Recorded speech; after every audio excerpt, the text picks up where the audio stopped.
महाशिवरात्रि के अवसर पर ओशो सन्यासियों ने की विशेष पूजा अर्चना। स्वामी मेघ मल्हार ने बताया महाशिवरात्रि का महत्व और इस दौरान काफी संख्या में भक्तजन मौजूद रहे। भारत देश में भगवान शिव को प्रथम धर्म गुरु बोला जाता है कि आदि गुरु। चूंकि हम ओशो के सन्यासी हैं तो ओशो बताते कि शिव से बाहर कुछ नहीं है। जिसको बुद्ध पुरुष और संत साक्षी भाव कहते हैं, वो साक्षित शिवत्व है। जिस प्रकार भारत में ब्रह्मा विष्णु महेश, और साइंटिफिक दृष्टि से अगर कहें तो इलेक्ट्रॉन, पॉजिट्रॉन और न्यूट्रॉन।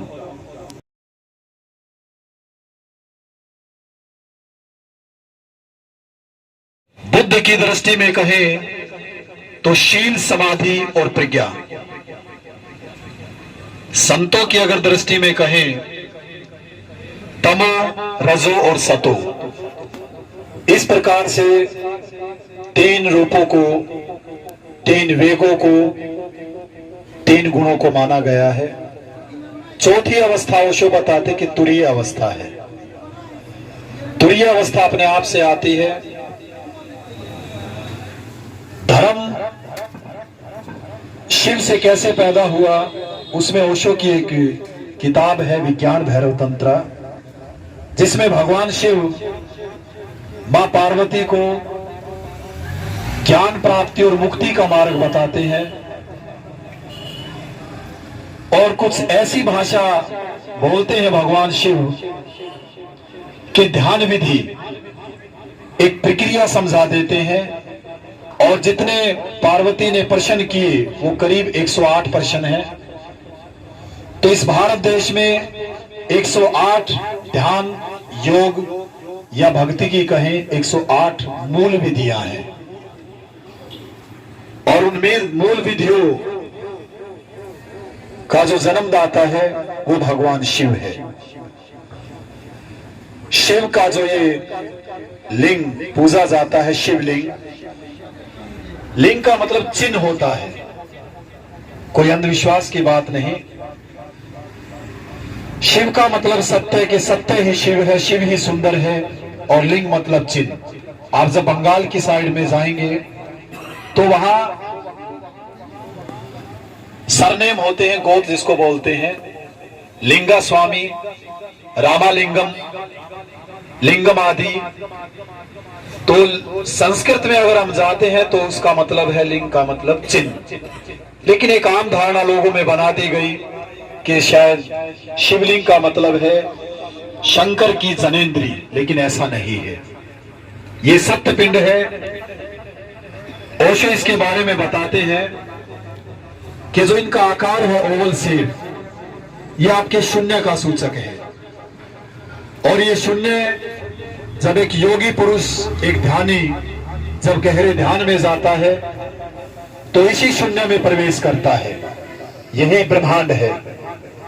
तो एक चिन्हित किया गया साइंटिफिक दृष्टि से कि अंडाकार ओवल जो शेप है वो ब्रह्मांड की है। जब हम इसे बार बार देखते हैं शिवलिंग को, तो पुनः पुनः हमारे अचेतन मन में ख्याल आता है कि शून्य में है, हम शून्य में है। और ध्यान की सारी प्रक्रिया और लक्ष्य शून्य तक ले जाने का है। यहां के संतों ने एक वाणी कही है, जात हमारी ब्रह्म है और मात पिता है राम। जात हमारी ब्रह्म है और मात पिता है राम। घर हमारा शून्य में और अनहद में विश्राम।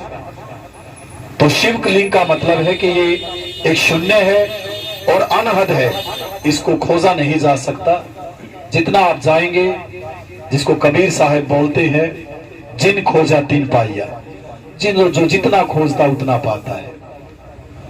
तो ओशो की दृष्टि से ये कोई अंधविश्वास का मामला नहीं, वो साइंटिफिक दृष्टि से अपने सन्यासियों को समझाते हैं कि पूजा करें लेकिन पूजा के साक्षी रहें, ध्यान में उतरे। किसी भी चीज को चिन्ह बनाओ और ध्यान में उतरो और स्वयं के मन से ही मुक्ति पानी है। यही शिवत्व है, साक्षित्व है। परम सदगुरु ओशो यही बताते हैं।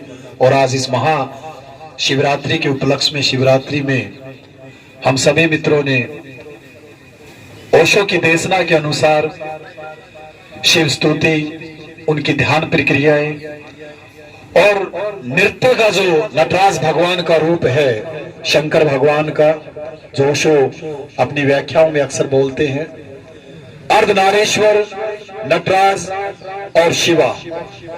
जब हम ओशो की बातें और ध्यान विधियों के बारे में पढ़ेंगे तो सबसे ज्यादा ओशो ने भगवान शिव के तंत्र पे काम किया, जो भारत की मूल व्यवस्था है ध्यान की। सत्यम शिवम सुंदरम, ये उद्घोष ओशो का, और अंग्रेजी में एक डिस्कोर्स प्रवचन।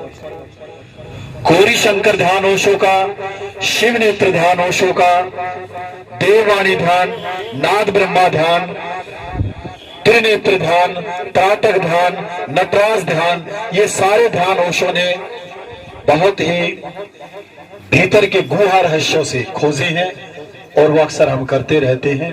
ओशो की देशना है कि ध्यान में डूबे, चाहे शिव के माध्यम से डूबे या फिर कृष्ण के माध्यम से या किसी संत के माध्यम से। बहुत तेरे हैं घाट, उतरो तो सही, कहीं ना कहीं उतरना होगा। यही शिवरात्रि पे हम सबका संदेश है।